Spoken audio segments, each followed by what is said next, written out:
আরেকটা প্রজাতি বের হবে, এর নাম ইয়াজুজ আর মাজুজ। নাম শুনেছেন? এই যে এই সূরার মধ্যেই আছে, এই সূরা কাহাফের কথা বললাম না, সূরা কাহাফের পিছনের দিকে আছে ইন্না ইয়াজুজ ওয়া মাজুজ মুফসিদুনা ফিল আরদ।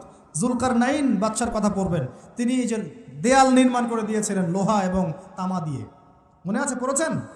আচ্ছা, এই ইয়াজুজ আর মাজুজ যখন বের হবে পৃথিবীর পানি খেয়ে শেষ করে ফেলে দিবে একেবারে। এর এত বেশি হিংস্র হবে যে এদের সাথে লড়াই করার মতো ক্ষমতা কোনো মানুষেরই থাকবে না। এমনকি ঈসা আলাইহিস সালামেরও নয়। ঈসা আলাইহিস সালাম তুর পাহাড়ে চলে যাবেন মুসলিমদেরকে নিয়ে, তুর পাহাড়ের ভিতরে মুসলিমরা সেখানে লুকিয়ে থাকবে, পৃথিবীর মেসাকার অবস্থা হয়ে যাবে, পৃথিবীর পানি খেয়ে শেষ করে ফেলে দিবে হিংস্র প্রজাতি। তখন ঈসা আলাইহিস সালাম আল্লাহর কাছে দোয়া করবেন, আল্লাহ এই বিভৎস জাতিকে ধ্বংস করো। আল্লাহ রাব্বুল আলামিন তখন ওই ইয়াজুজ আর মাজুজের এই কাঁধে, ঠিক কাঁধের মাঝখানে একটা ভাইরাস জন্ম দিবেন। কি জন্ম দিবেন? ওই যে বলি না মহামারীর ভাইরাস, অমুক ভাইরাস তমুক ভাইরাস, এই ভাইরাস আরও সামনে আছে বাকি এখন। ওই ভাইরাসে, ওই পোকায়, ওই ব্যাকটেরিয়া বা যেটাই হোক আল্লাহ পাক যাই দিবেন, এতে করে ইয়াজুজ আর মাজুজের পুরো প্রজাতি ধপ ধপ ধপ করে মারা যাবে। মানে এটা ছোঁয়াচে রোগ হবে। কি রোগ হবে? ছোঁয়াচে। ঠিক যেমন আমরা একটু করোনা দেখলাম না, একজন থেকে আরেকজন, একজন থেকে আরেকজন, এরকম জিনিস চলবে আরও বিশ্বে। আর এখনকার নতুন রিসার্চ হচ্ছে ওই সাইবেরিয়া অঞ্চলের যে বরফগুলো আছে না, ওর নিচে এই 1 লাখ বছর, 1.5 লাখ বছর, 2 লাখ বছর আগের ভাইরাসগুলো নতুন করে জায়গা শুরু করেছে এখন। হ্যাঁ, এগুলো বিজ্ঞানীরা বলছেন যে এগুলো আবার কোন দিন জানি পৃথিবীতে আত্মপ্রকাশ করা শুরু হয়। সব কিছুই ঘটবে। বিশ্বটার খুব রহস্য আছে, বিশ্বটার অনেক রহস্য আছে। আল্লাহ পাক এগুলো খেলার ছলে সৃষ্টি করেন নাই, পরীক্ষা। লিয়াবলুয়াকুম আইয়ুকুম আহসানু আমালা, আল্লাহ পাক বলেছেন। এরপরে ইয়াজুজ আর মাজুজের সব প্রজাতি মারা যাবে। নবীজি বলছেন জমিনে কোনো জায়গায় ফাঁকা থাকবে না, সমস্ত জায়গাতেই ওদের দেহ পড়ে থাকবে। আল্লাহু আকবার। এরপরে ঈসা আলাইহিস সালাম আল্লাহকে বলবেন, আল্লাহ জমিনটাকে পবিত্র করে দাও। আল্লাহ পাক কী করবেন জানেন? বড় বড় নখরওয়ালা, বড় বড় নখ আছে, নখ দেখেছেন? বড় বড় বড় বড় নখওয়ালা একটা স্পেশাল প্রজাতির পাখি আল্লাহ পাঠাবেন। কি পাঠাবেন? পাখি। এটা কোন পাখি, কি নাম আমরা জানি না, মহাবিশ্বের কোন জায়গা থেকে আসবে তাও জানি না, পৃথিবীতে আসে কিনা তাও জানি না, আল্লাহ পাঠাবেন। আবাবিল, তয়রন আবাবিল যখন আল্লাহ পাখি পাঠিয়েছিলেন না, ও আরসালা আলাইহিম তয়রন আবাবিল, আসলে ওই পাখির নাম কিন্তু আবাবিল না, আবাবিল মানে হচ্ছে ঝাঁকে ঝাঁকে। তো ওই পাখি কি আর দেখা গেছে? ওই রকম করে পাথর কেউ নিক্ষেপ করেছে? আর ঠিক এরকম করে এই এক শ্রেণীর পাখি আল্লাহ পাঠাবেন যাদের নখগুলো খুব বড় বড় হবে, বিশাল বিশাল নখ। এই নখগুলো দিয়ে তারা দেহগুলোকে উঠাবে, উঠিয়ে নিয়ে কোথায় যে ফেলে দেবে আল্লাহ ভালো জানে। সুবহানাল্লাহ, আল্লাহু আকবার। আল্লাহ পাক বিশ্বে কত কি বাকি রেখেছেন এখন। এরপরে আল্লাহ পাক কী করবেন জানেন? আল্লাহ পাক বৃষ্টি বর্ষণ করবেন। এত বেশি বৃষ্টি হবে, এত বৃষ্টি হবে, জমিন ধুয়ে পরিষ্কার হয়ে যাবে। হাদিসে আসছে জমিন একদম চকচক করবে, জমিনটা পরিষ্কার হয়ে চকচক করতে থাকবে। এরপরে, কারণ ওই ভাইরাস তো ধুইতে হবে না, ভাইরাসকে ধুয়ে সাফ করতে হবে। তারপরে ঈসা আলাইহিস সালামের সময়ে বলা হচ্ছে, তার সময়ে একটা ডালিম দেখেছেন কি না? আনার ডালিম, এই ডালিমের যে খোসা হয় না, এই ডালিমের খোসার নিচে একটা পুরো পরিবার আশ্রয় নিতে পারবে। কি বুঝলেন? এত বড় বড় ফল হবে, এত বরকত হবে জমিনের মধ্যে। কখন বরকত হয়? যখন একটা জনপদের অধিবাসীরা আল্লাহর সামনে আত্মসমর্পণ করে, তখন আল্লাহ বরকত দেন। আমরা কি আত্মসমর্পণ করছি? এই জন্যই তো অর্থনৈতিক মন্দা চলছে। এমনি নাকি? সুদ খাচ্ছেন, দিব্যি ঘুষ খাচ্ছেন, দুর্নীতি করছেন, জেনা করছেন, মানুষের সম্পদ আত্মসাৎ করছেন, মাপে কম দিচ্ছেন, আবার নামাজও পড়ছেন, মাশাআল্লাহ। তো বরকত কোত্থেকে আসবে? তো বরকত কখন আসে? যখন একটা কওম আল্লাহর সামনে সম্পূর্ণ আত্মসমর্পণ করে। একটা ডালিম হবে, এটা রূপকথা নয়, এগুলা গাল গল্প বলছি না। এই প্রতিটা কথা আল্লাহ পাকের ওহী থেকে আসছে, এর একটা কথা মিথ্যা হবে না ইনশাআল্লাহ তাআলা। বিশ্ববাসীরা দেখবে একটা ডালিমের নিচে একটা পরিবার আশ্রয় নিতে পারবে। এত স্পেসিফিকলি বলা হয়েছে হাদিসগুলোতে। নবী সাল্লাল্লাহু আলাইহি ওয়াসাল্লাম বলেছেন যে 10 জন ঘোড়সাওয়ার, কয়জন ঘোড়সাওয়ার? 10 জন ঘোড়সাওয়ার বের হবে ইমাম মাহদীর সময়, যারা খোঁজ নিতে যাবে যে দেখি দাজ্জাল বের হয়েছে কিনা। ঘোড়ায় করে খোঁজ নিতে যাবে, দেখি দাজ্জাল বের হয়েছে কিনা। ওই 10, নবীজি বলছেন আমি ওই 10 জনের নামও জানি, ওদের বাবার নামও জানি। সুবহান। এত স্পেসিফিক জ্ঞান দেওয়া হয়েছে আল্লাহর পক্ষ থেকে নবী সাল্লাল্লাহু আলাইহি ওয়াসাল্লামকে। তার হাদিস থেকে বলছি, ডালিমের নিচে পরিবার আশ্রয় নিতে পারবে। তো অনেকে হয়তো হাসবে, কি বলে একটু উল্টা পাল্টা কথা, তাই না? নাস্তিকরা মনে করতে পারে যে হাসবে, আরে হাহারি এক দিয়ে রেখে দেবে। এখন মানুষ ফেসবুকের মতো চিন্তা করে, ফেসবুকের মতো হাসে, ফেসবুকের মতো কাঁদে, মানুষ এখন রোবটিক হয়ে গেছে, ঠিক আছে? আচ্ছা, তো এরপর কি? এরপরে বরকতের এই সময়টা শেষ হয়ে যাবে কখন? যখন মানুষ আবার সেই জেনা, পাপ, শিরিক, কুফর এগুলোতে লিপ্ত হবে। আল্লাহ রসুল বলছেন এমন একটা মানুষও বাকি থাকবে না, একটা মানুষও না যে খালি লা ইলাহা ইল্লাল্লাহ কালিমাটা পড়তে জানে, এমন একটা মানুষও বাকি থাকবে না। বলেন নাউজুবিল্লাহ। ওরা হবে এই পৃথিবীর সবচেয়ে নিকৃষ্ট মানুষ। ওদের চেয়ে নিকৃষ্ট কোনো মানুষ এই পৃথিবীতে হবে না। এখনও কি এরকম সময় আসে নাই? এখন কি লা ইলাহা ইল্লাল্লাহ আছে না? পূর্ণাঙ্গ প্রয়োগটা নাই, কিন্তু কালিমা তো আছে কি না? তখন নবীজি বলছেন এমন একটা যুগ আসবে যে লা ইলাহা ইল্লাল্লাহ বলার মতো একটা মানুষ খুঁজে পাওয়া যাবে না। আর মানুষ রাস্তাঘাটে কুকুরের মতো জেনা করবে। রাস্তাঘাটে কুকুর যেমন সঙ্গম করে না রাস্তাঘাটে, ওই রকম করে মানুষ রাস্তাঘাটে জেনা করবে। ওই সময়ে আল্লাহ রাব্বুল আলামিন পশ্চিম দিক থেকে সূর্য উঠাবেন। কোন দিক থেকে?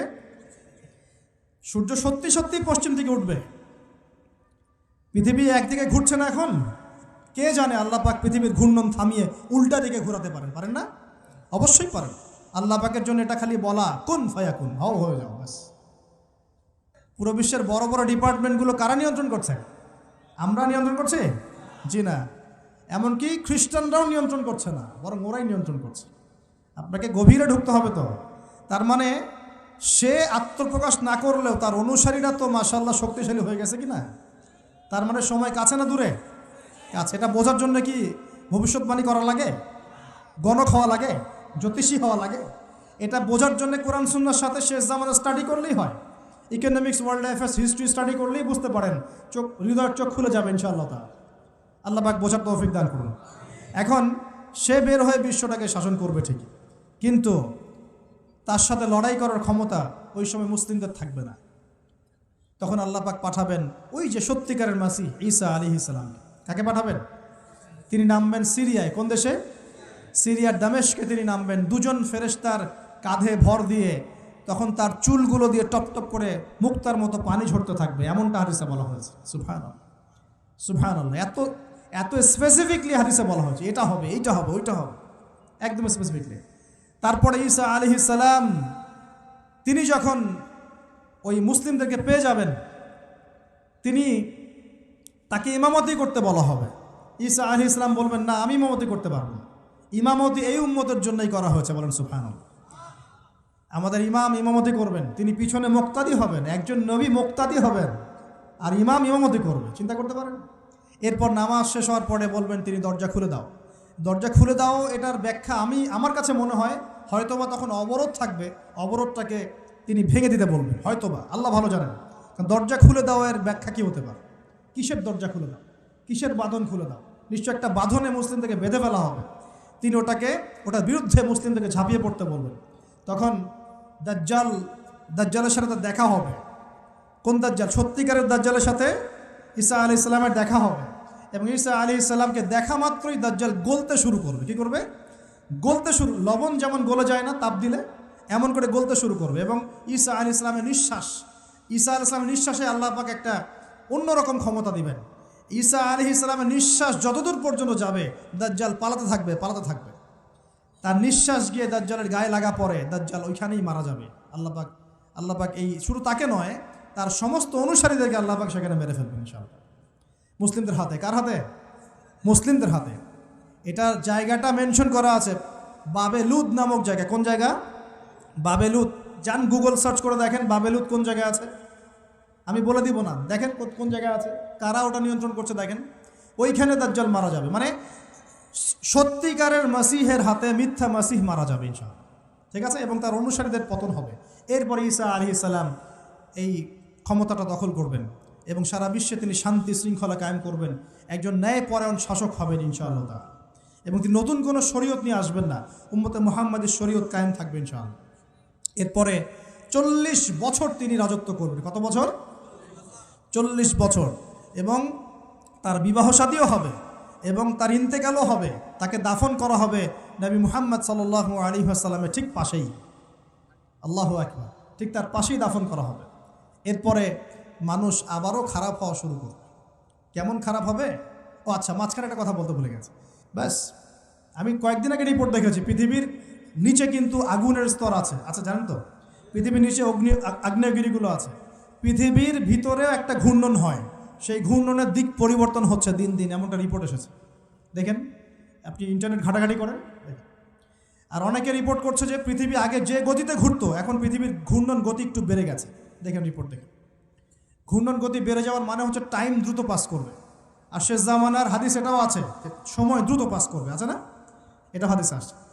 তো প্রিয় ভাইরা, এই সময় মানুষ খারাপ হওয়া শুরু করার পরে এমন খারাপ হবে, আল্লাহর নাম নেওয়ার মতো কোনো মানুষ থাকবে না, আল্লাহ আল্লাহ বলার মতো কোনো মানুষ থাকবে না। তখন পশ্চিম দিক থেকে সূর্য উঠবে। কিভাবে কিয়ামত হবে? নবীজি বলছেন, একজন ব্যক্তি পানি খাওয়ার জন্যে পাত্রটাকে মুখের সামনে নিবে, পানি গিলতে পারবে না, কিয়ামত হয়ে যাবে। নাউযুবিল্লাহ। ইযা ওয়াকাআতিল ওয়াকিআ লাইসা লিওয়াকাআতিহা কাযিবা আল খারিআতু মাল খারিআ ওয়া মা আদরাকা মাল খারিআ, আছে না? আম্মা ইয়াতাসাআলুন আনিন নাবাইল আযীম।